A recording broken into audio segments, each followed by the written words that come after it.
Hello everyone and welcome to another Kerbal video. Today what I'm going to be doing is launching the SLS rocket. Basically I'm going to launch it into space and put it in a solar orbit and make it return back to Kerbin. As you can see, I have almost every single detail on the SLS apart from the fairing. The fairing could not turn orange. It can turn into a Soviet fairing, but not orange, like the color I wanted it to be.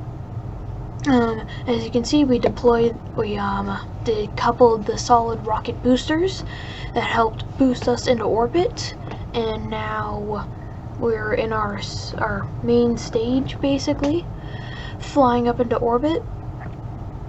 And it has tons of delta V. As you can see, it has like 2,000, and like we're already going like 2,000 meters per second.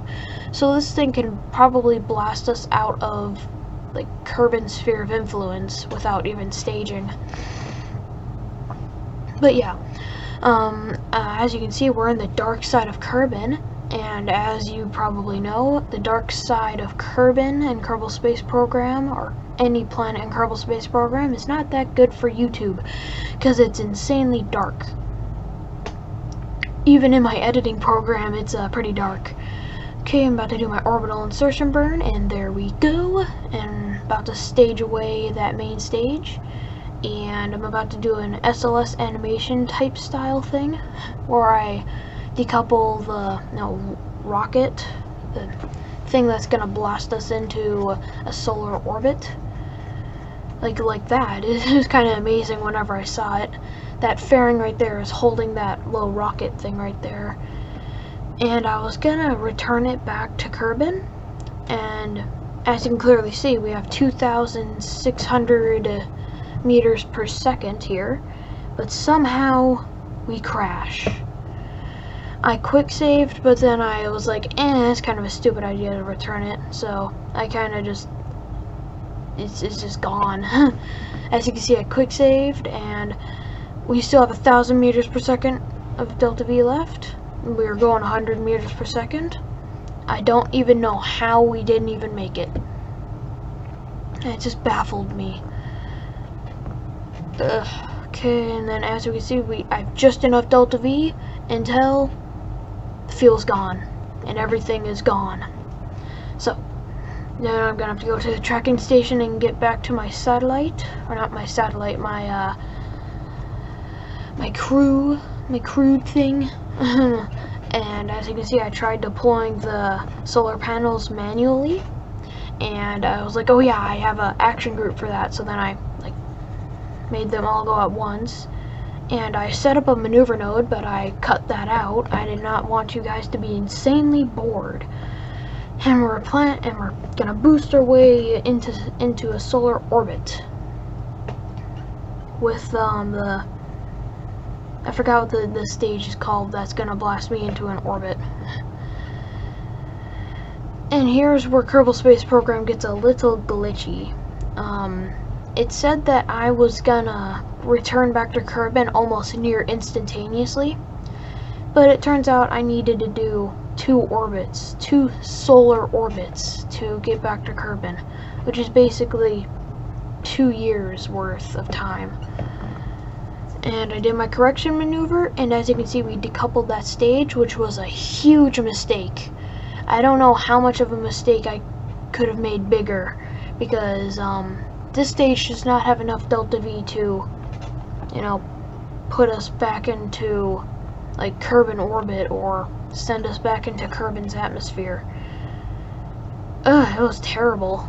So I wonder why I didn't make a maneuver node to get back into Kerbin's atmosphere. I know I had enough delta V for that, but I was like, nah, I'm just gonna, go to the mun, gonna do a little gravity assist off the mun so I can get into, Kerbin orbit.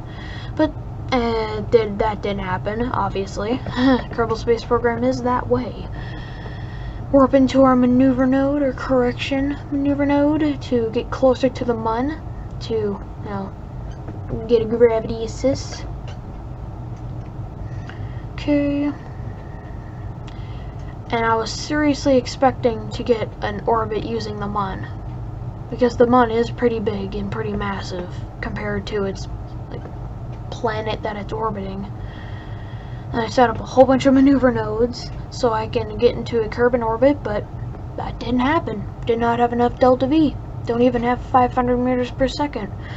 If I were to have 500 meters per second of delta V in that stage, I would have been in Kerbin by this time. And I'm very, very confused at the moment, like baffled, like, oh, come on, I have just enough delta V.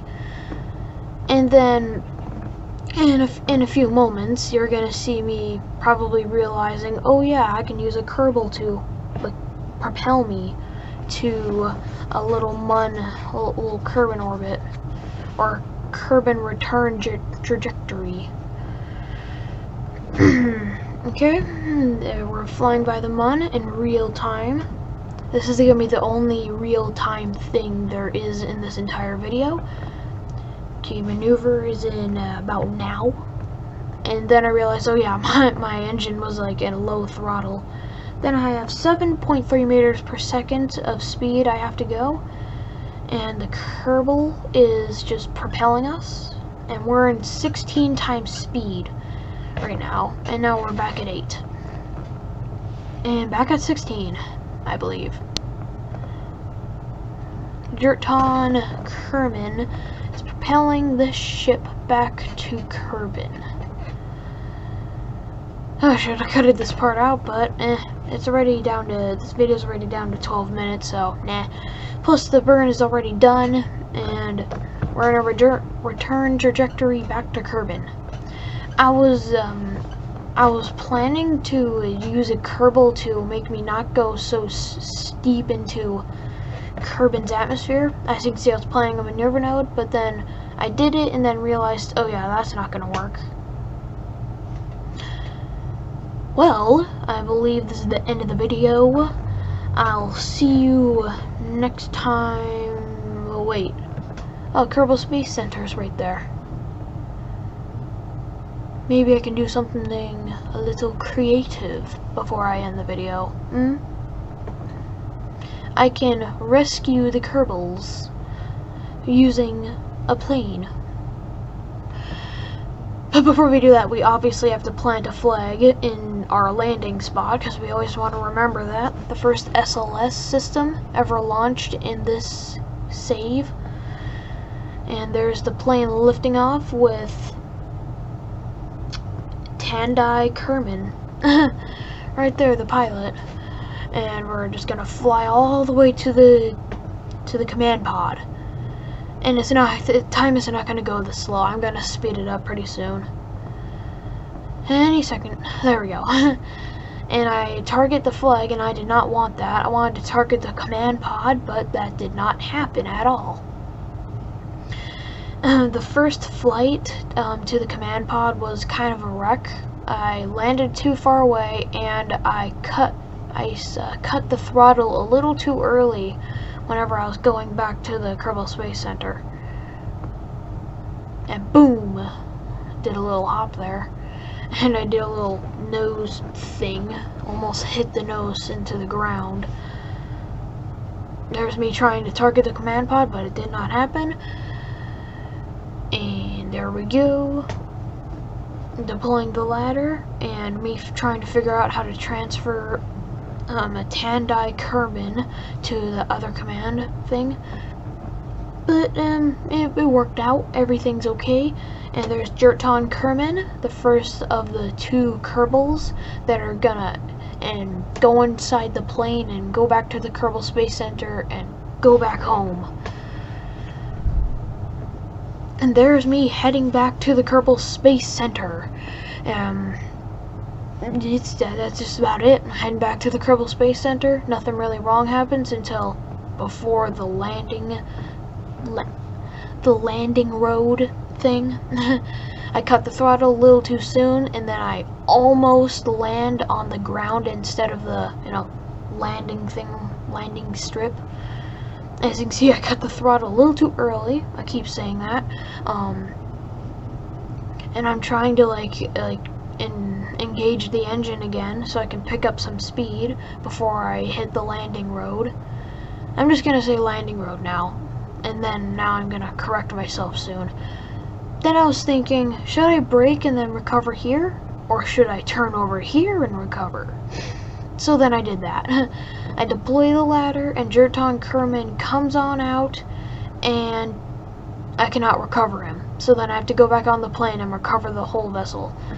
And there's me, and there's me gonna take off to save the other Kerbal, using a different Kerbal. I don't even know how to say her name. Gary Kerman. Gary Kerman. There we go. I'm gonna say Gary. Okay, and I target the actual vessel, I believe. No, I didn't target the vessel. I targeted the flag. But it doesn't matter, because this was a successful flight with no flaws whatsoever. Apart from, braking and then my nose smashes into the ground. I land right next to the vessel. Well, I don't land next to it. I deploy the gear and it rolls me all the way over there without using my engine. I deploy the ladder, I transfer the Kerbal with ease, and I realize that there's barely any electricity in that plane. And there is... oh my god, that's a Kerbal with a very complicated name. Shepemona. That's a long name, I cannot pronounce it. Okay, there's me heading back to the Kerbal Space Center.